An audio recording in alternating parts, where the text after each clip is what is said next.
Help me hit 7,000 subscribers. Support the video with a like and share your thoughts in the comments. I read everyone. Thank you.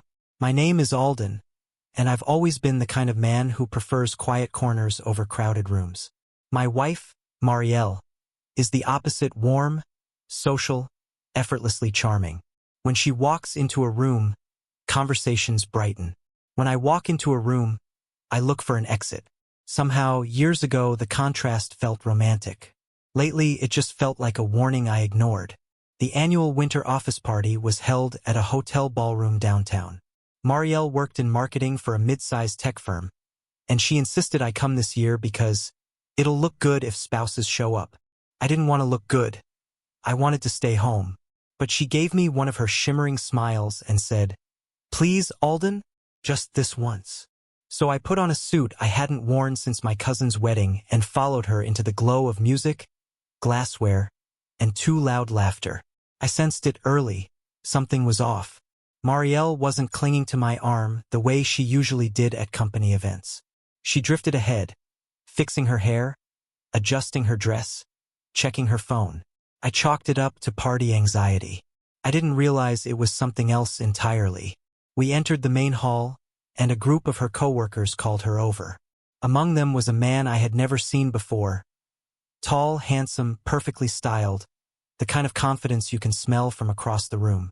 His name, I would soon learn, was Cashin. Even his name sounded like it walked out of a romance novel. Marielle's smile widened at the sight of him. Not at the others, just him. I felt something tug sharply in my chest. He placed a hand on her back. Low, familiar, practiced. "There's the star of the department," he said.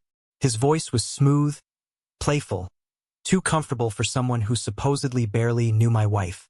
Marielle laughed, the soft, glittery kind she used to reserve for late nights in our kitchen. "Stop, Cass," she said, giving his arm a little push, but her hand lingered a second longer than necessary. I stood there, invisible to both of them. One of her coworkers finally noticed me.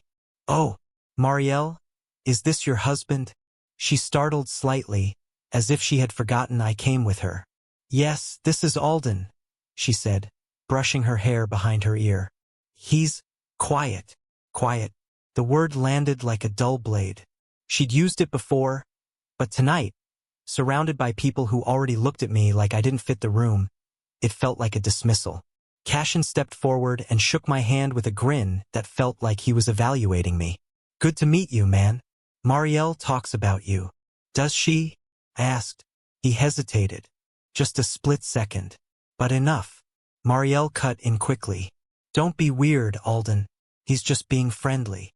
Her tone was light, but edged, like she was embarrassed of something I hadn't even done. As the evening went on, I wandered between groups, pretending to be absorbed in the decorations or the appetizers. But every time I glanced over, Marielle was there, leaning toward Cashin, brushing her fingers through her hair, tapping his arm when she laughed. Nothing blatantly scandalous, but entirely too intimate for comfort. People noticed. I watched the glances, the whispers, the raised brows. I wasn't imagining it. At one point, I walked over to see if she needed a drink refill. Before I got close, I heard her voice. Light, flirtatious, swirling with wine. "Cass, you're so much more fun than Alden. He'd probably categorize every appetizer before eating it." She laughed at her own joke. My cheeks heated. My throat tightened. Cashin smirked. "Come on. He seems nice. He's safe." She swirled her wine. "Predictable. My therapist says I need someone who challenges me. Someone who actually listens." I froze. A few others around them heard it too. A woman beside Marielle widened her eyes and looked away, embarrassed on my behalf. Safe. Predictable.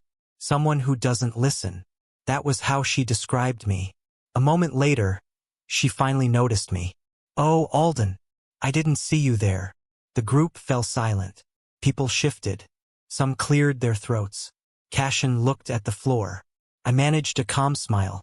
"I just came to check if you wanted another drink." Marielle raised her brow. "See? Predictable." She said it lightly, jokingly, but her voice carried. And the worst part? People laughed. A small, nervous ripple of laughter, but laughter nonetheless. And something inside me ruptured. Not loudly, not messily, but with cold, devastating clarity. I didn't raise my voice. I didn't storm out.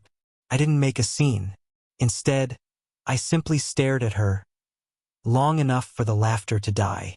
And when I finally spoke, the entire room went still. "Do you really think this is funny, Marielle?" Her smile faltered. Cashin tensed. A few people whispered. But that was only the beginning of what happened next. The room felt smaller all of a sudden, tighter, as if the walls themselves were leaning in. Marielle blinked, suddenly uncertain. Cashin's confident posture stiffened. Everyone froze, caught between curiosity and dread. I kept my voice low, steady, controlled, calm, but sharp enough to cut through the noise of clinking glasses and muffled laughter. "I asked you a question, Marielle."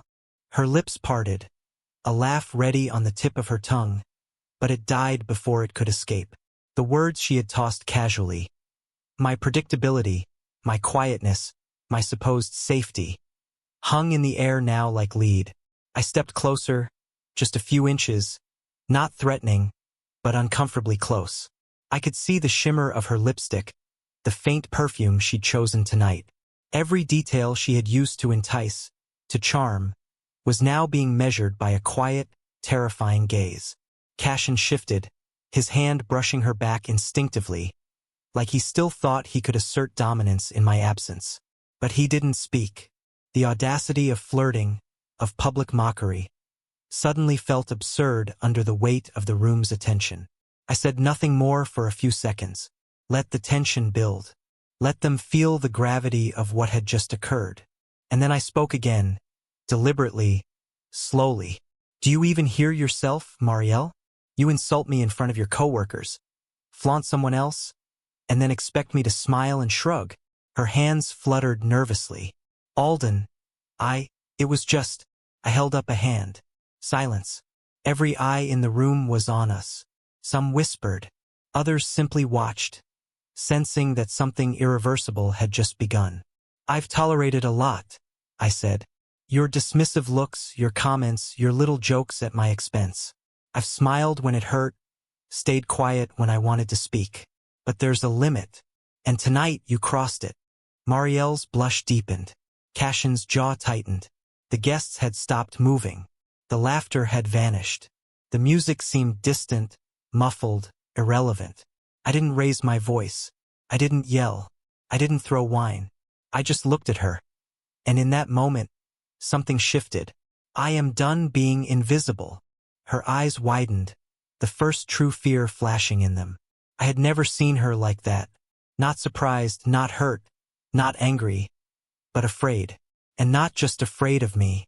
Afraid of what had been building between us for years and had finally erupted. Cashin swallowed, slowly. He had been the center of her attention moments ago, the apparent challenger. But he could see it now. The room's energy had changed. He realized that all the charm, all the flirtation, all the laughter, none of it would matter if I chose to act. I turned slightly, addressing the room, letting them feel the gravity. "You all saw what she did. You all heard what she said. None of you said a word because maybe you're polite or maybe you're unsure. That's fine. But let me make one thing clear. I am not someone to be mocked. I am not someone to be undermined." A quiet ripple of acknowledgement ran through the crowd. Some nodded. Some looked down. No one interrupted. No one laughed.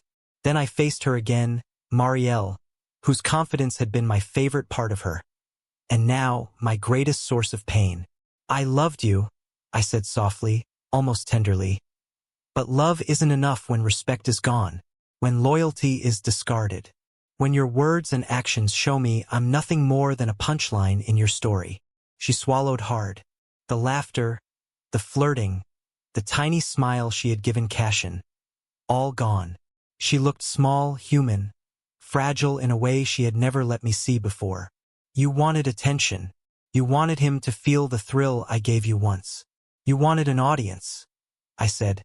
"Congratulations. You have it. And now you see me." The man who stayed silent for years. The man who loved, forgave, endured. The man you underestimated. A shiver passed through the room. No one moved. No one spoke. The air was charged with anticipation, with the kind of suspense people feel in a theater before the final act. I turned slowly, looked at Cashin, and said with quiet authority, "He's not the one who should have your attention. You have her now, yes, but remember, I am the one who built this life, this world, and this stability. Do not mistake silence for weakness." Cashin nodded stiffly, realizing the truth in my words. This wasn't a threat. It wasn't violence. It was control, command, respect earned through endurance, not intimidation. Then I looked back at Marielle, calm, resolute. "I've been patient. I've been quiet. I've endured. But no more. I will not be mocked, ignored, or belittled. Not by you, not by anyone.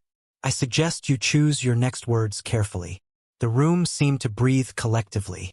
The music had stopped in the back, unnoticed. People leaned closer to hear what would happen.